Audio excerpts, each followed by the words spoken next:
l'État du Vatican voit le jour en 1929 grâce à la signature des accords de Latran entre le Saint-Siège représenté par le cardinal secrétaire d'État Pietro Gasperi et Mussolini, Premier ministre de la République d'Italie. C'est cet État qui va donc entrer en relation.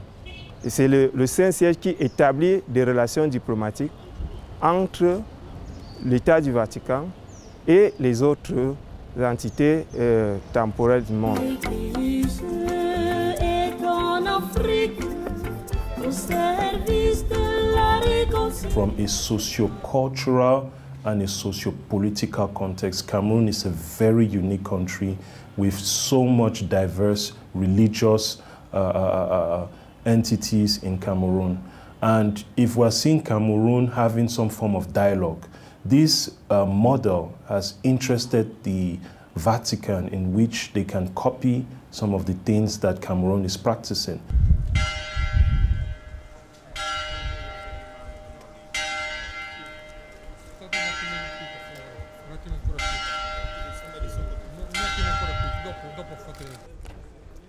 Thursday, March 23, 2017. We are at the Vatican City. The Swiss Guards, the Papal Protection Force, attired in their marvelous outfits, march on to mount the guard of honor to welcome an august guest, the President of Cameroon, Paul Biya, in the Vatican, to meet with the Pontifex Maximus, the Holy Father, the Sovereign Pontiff.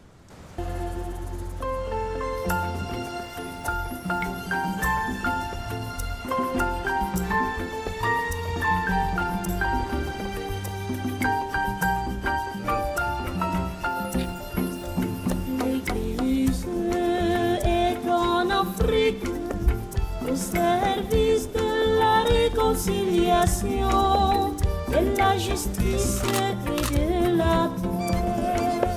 L'Église est en Afrique au service de la réconciliation, de la justice et de la paix. La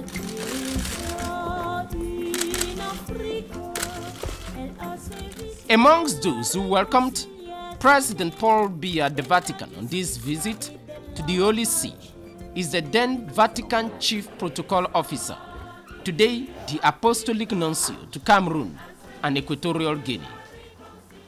I recall very much that day. It was a very beautiful, clear blue sky that welcomed the presidential plane.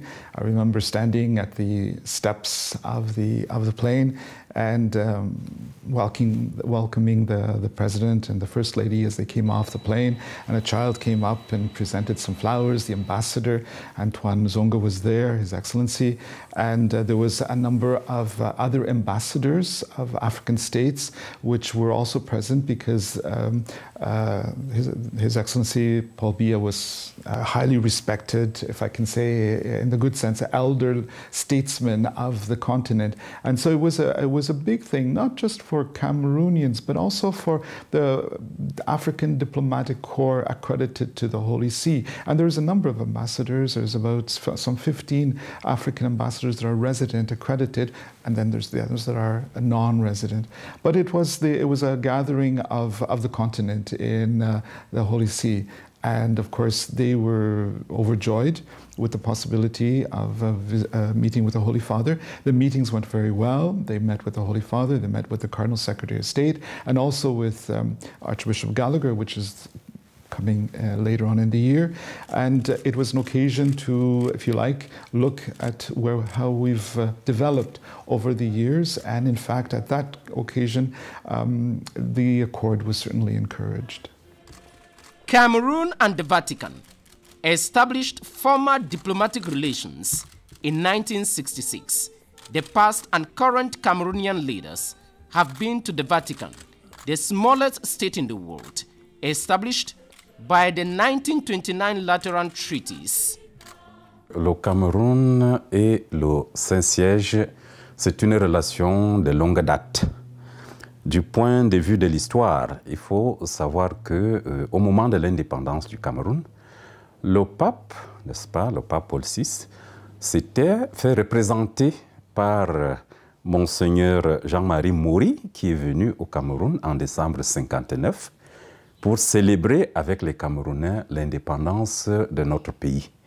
Je crois que c'était déjà un très bon départ. Et la présence, n'est-ce pas, du représentant du pape a rehaussé cette célébration le 1er janvier 1960 de tout son éclat. Et on voyait déjà s'ouvrir en perspective des relations diplomatiques avec le Saint-Siège. Ces relations qui, en 1966, vont se concrétiser d'abord par la visite, n'est-ce pas, que le président Amadou Ahidjo avait rendue au pape Paul VI à Rome, à l'invitation de ces derniers. Il était d'ailleurs accompagné par l'évêque de Garoua, Monseigneur Yves Plumet. Et dans son humour qu'on lui connaissait, le président Ahidjo dit au pape qu'il ne pouvait venir sans son évêque. Ahidjo était un président musulman, mais qui respectait beaucoup l'Église catholique. The Roman Catholic Church, which runs today 2,851,000 dioceses globally, has been present in Cameroon for plus a century now, with a sweeping human capacity development impact. The Holy See and Cameroon have a very special relationship. We need to understand that this goes way before the creation of the concept of Cameroon. The Holy See has always been present in Cameroon through the missionary works, but from a diplomatic perspective, they have had a relationship since 1966, and it has been very strong, especially with the strong Catholic population that Cameroon has.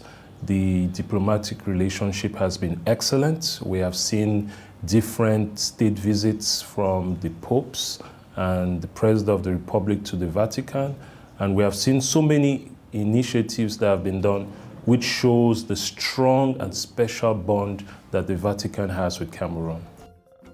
And it is this moral yardstick as a spiritual entity which owns some 43,000 secondary schools, 95,000 primary schools, 5,000 hospitals, and plus 100,000 clergy community worldwide, which entertains special relationship with Cameroon, the giant of Central Africa.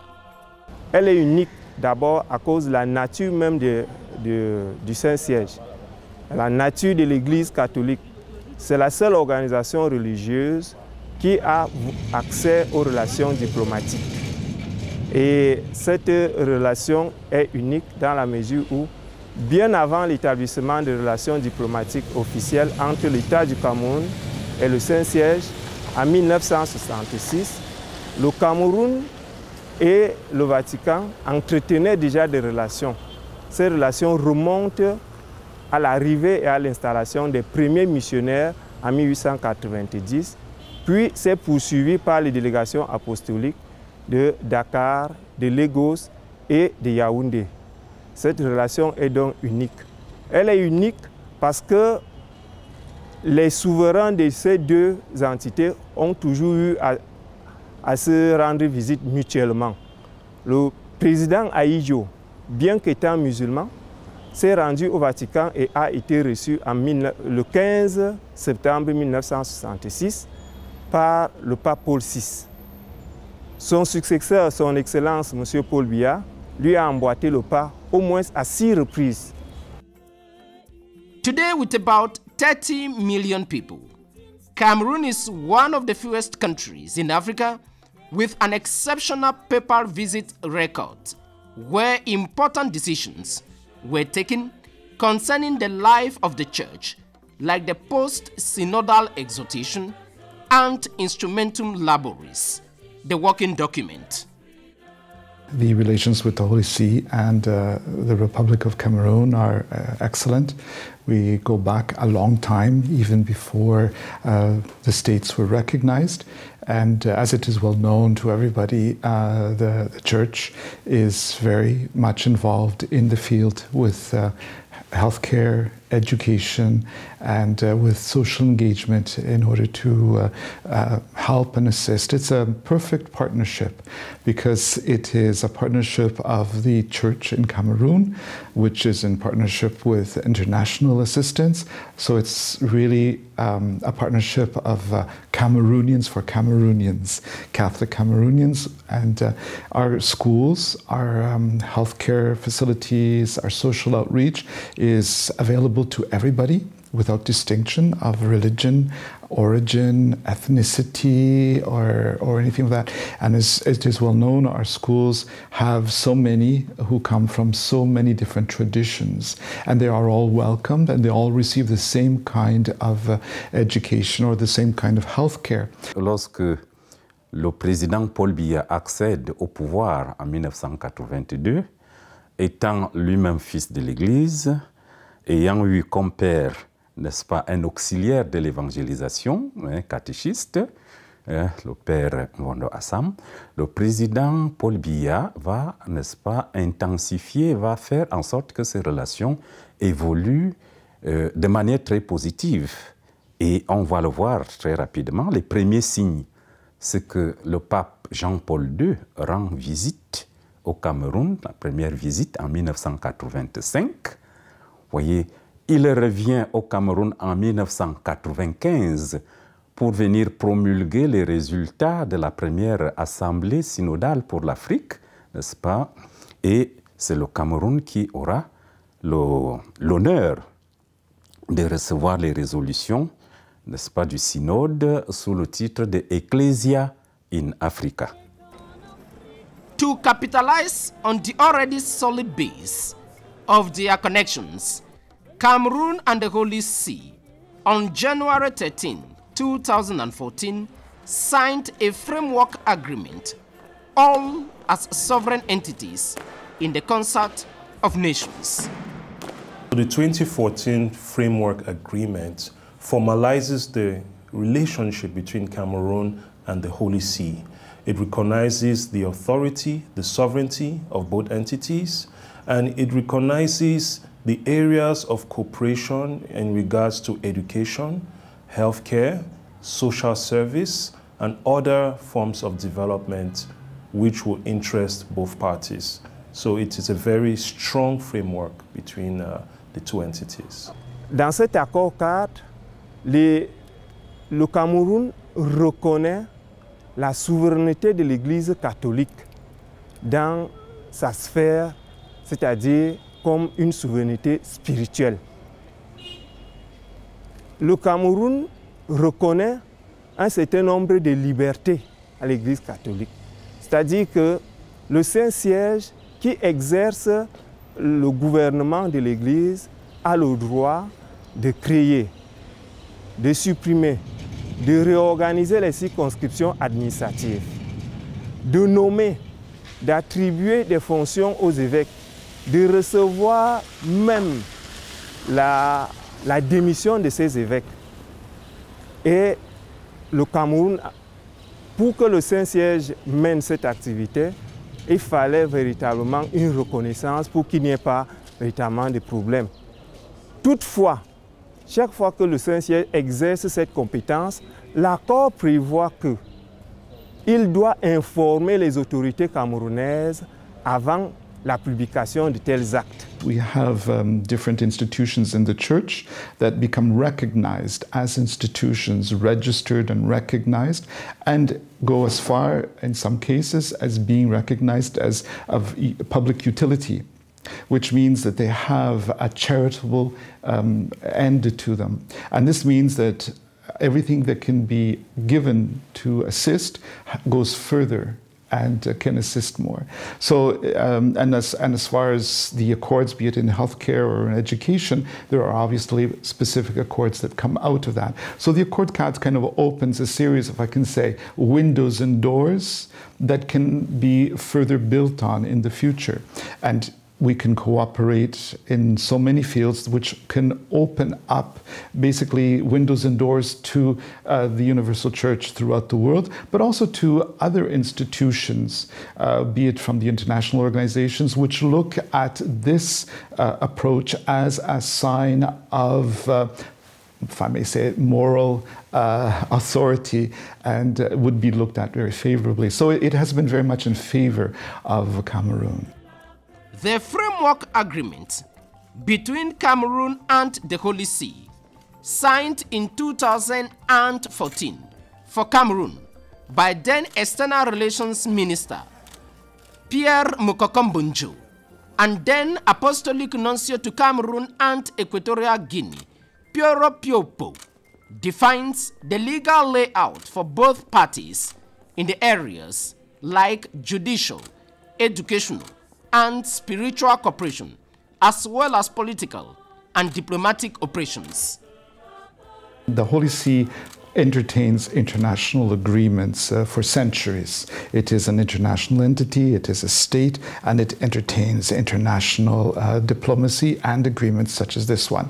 And in fact, some of its forerunners would be concordats with most of the European countries and Latin American countries, and we have other accords with some 14 different countries in Africa, including Muslim countries that have Catholics as minority. So to say that there is a backdrop to all of this, which has proven the need and that it helps in the cooperation. So this accord gives a legal framework, a juridical status to the organizations, to the congregations, to the dioceses, in order that it is clear having assumed the responsibilities, we have duties, and we also have rights. L'un des bénéfices, pour ainsi dire, de cet accord cadre, c'est que, par exemple, au niveau, n'est-ce pas, des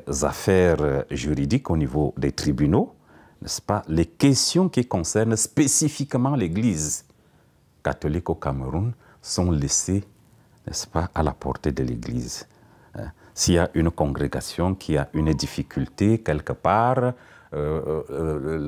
les tribunaux camerounais, n'est-ce pas, sont tenus de respecter le droit canon, qui a prévu aussi des résolutions dans ce sens. Et l'autre aspect, je crois qu'aujourd'hui, nous avons beaucoup plus de facilité pour mener à bien l'œuvre éducative, pour mener à bien aussi la reconnaissance, parce que le Cameroun est un pays laïque, la reconnaissance des congrégations qui s'installent au Cameroun. Pour qu'une congrégation puisse exercer au Cameroun, cette congrégation doit être reconnue. Et cette reconnaissance se fait à la présidence. Eh bien, le dispositif qui est mis en place est tel que cette reconnaissance passe par la conférence épiscopale et la nonciature. On n'a plus besoin d'attendre de longues années pour que les dossiers soient étudiés à tel ou tel niveau. Et je pense aussi, là je veux prêcher pour ma chapelle, pour nous qui sommes à l'université catholique, on avait des difficultés à obtenir des visas pour aller, n'est-ce pas, à l'extérieur, invités pour les colloques et des activités académiques.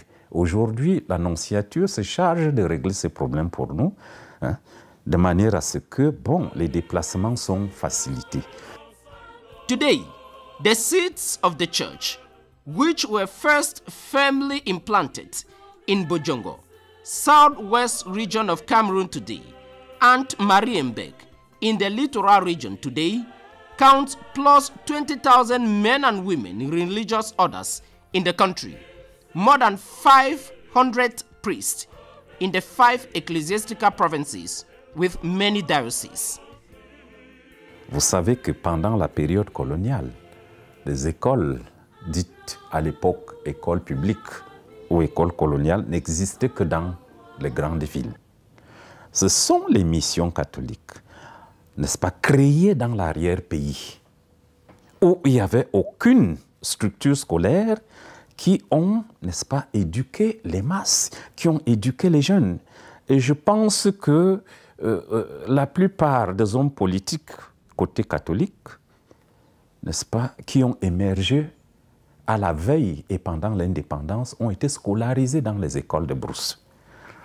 Vous savez, je ne vous fais pas de schéma là-dessus, le président Paul Biya a été élève à l'école catholique de la mission d'Inden, très loin de Yaoundé, loin de Bafoussam, n'est-ce pas? Vous avez eu, n'est-ce pas, des hommes politiques comme André-Marie Mbida qui sont passés par EFOC. Donc, vous comprenez que, de ce point de vue, la contribution a été réelle et immense. The Catholic Church, we know that it contributed in regards to education. We've seen so many schools, from primary, secondary school, university. We've seen how the Catholic Church trained so many of the Cameroonian elites. We can start from our president, former prime ministers. I myself am a product of the missionary education. We have seen healthcare, how the Catholic Church was able to build healthcare in even the most enclaved rural area, which has brought in some form of development. We have seen also its input when it comes to social service, social justice, promoting peace, dialogue, unity, and reconciliation. Au niveau de la santé, les structures hospitalières catholiques accueillent tout le monde.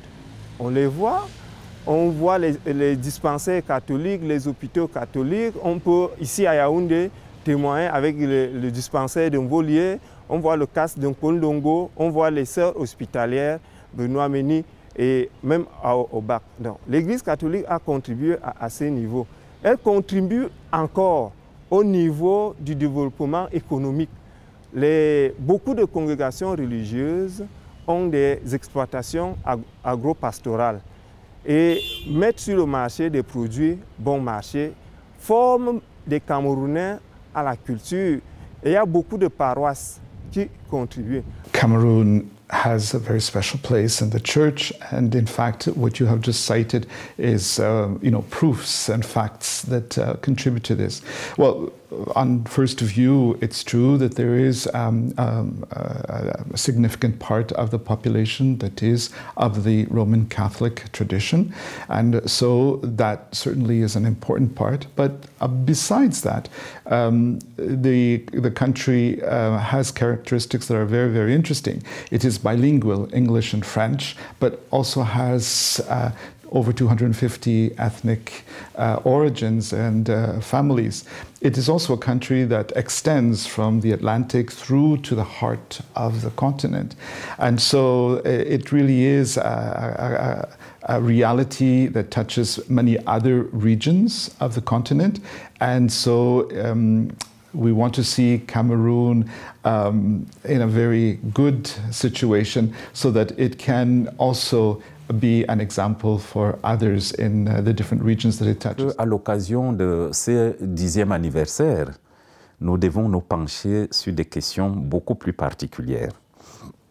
Et je crois que ici, il faut solliciter davantage l'Église locale. Parce que lorsque cet accord cadre a été négocié, ça a été négocié entre, n'est-ce pas, les experts du Saint-Siège et les experts du Cameroun. La conférence épiscopale est entrée progressivement, n'est-ce pas, dans le circuit. Et il faut aujourd'hui, justement, arriver à ce qu'au niveau local, on précise un certain nombre de points qui facilitent le fonctionnement, n'est-ce pas, des activités de l'Église locale. The framework agreement also contains duties and responsibilities on each side of the parties to ensure their independence is guaranteed. I would give more credit to the vision of the head of state, His Excellency Paul Biya, who has always preached openness to all faiths and all religion. And this openness to all faiths and religion has permitted the Catholic Church to have a certain proximity with the country Cameroon. And I would say that this proximity has brought about benefits, mutual benefits, in which not only Cameroon has been able to learn certain things from the Catholic Church when it comes to tolerance, but mostly to Cameroonians themselves who are tolerant about all religions and faith. Le Cameroun a une place très importante dans l'Église, et je dis une place beaucoup plus importante encore dans l'association des conférences de la région d'Afrique centrale qu'on appelle la CERAC. Parce que là, nous constituons une église majoritaire avec un nombre élevé d'évêques, hein, et avec, n'est-ce pas, des structures beaucoup plus importantes que partout ailleurs. Et donc, de ce point de vue, n'est-ce pas, la place du Cameroun est réelle. Et au sein de l'église même, je crois que le Cameroun a donné des signaux comme état modèle de laïcité. Voyez, au Cameroun, même si l'Église catholique reste une église majoritaire, pour ainsi dire, il n'a jamais été question de faire du Cameroun, n'est-ce pas, une cité-État. Et évidemment, cela suppose quoi? Cela suppose la prise en compte des autres religions. En 2009, le pape Benoît XVI s'est rendu au Cameroun, a visité le Cameroun du 17 au 19 mars 2009. C'était pour remettre à l'épiscopat africain l'instrumentum laboris, le document de travail, en prélude à la tenue du second synode des évêques pour l'Afrique qui devait se tenir en octobre 2009. Next year, we celebrate 135 years of the first celebration of Mass by the Palatine Fathers. And the Church has always found that it has been very well welcomed by Cameroonians, and the values that it seeks to impart have always been very much part of what Cameroonians have experienced with the Church. And I think that this has been expressed, be it through serving each other, through the education or healthcare or the social engagement. And I think Cameroon has shown this not just to Cameroonians but to the world, that it is an example of welcoming the Christian faith, but as well as welcoming the neighbors in whatever faiths that they come and in whatever origins they come. And this is to the credit of Cameroon. And I think the Church is here to serve and to be alongside what Cameroonians want for themselves. And in fact, we would like to see other religions, other religious traditions have the same kind of structures that would also facilitate their good work. And we recognize that. And we're not looking for any kind of special privileges. We're just looking for the possibility to better serve. 2 years from now, Cameroon and the Vatican will mark the Diamond Jubilee of their diplomatic relations, and the framework agreement will be remembered as one of the hallmarks of the mixed spiritual and secular bond for the betterment of humanity.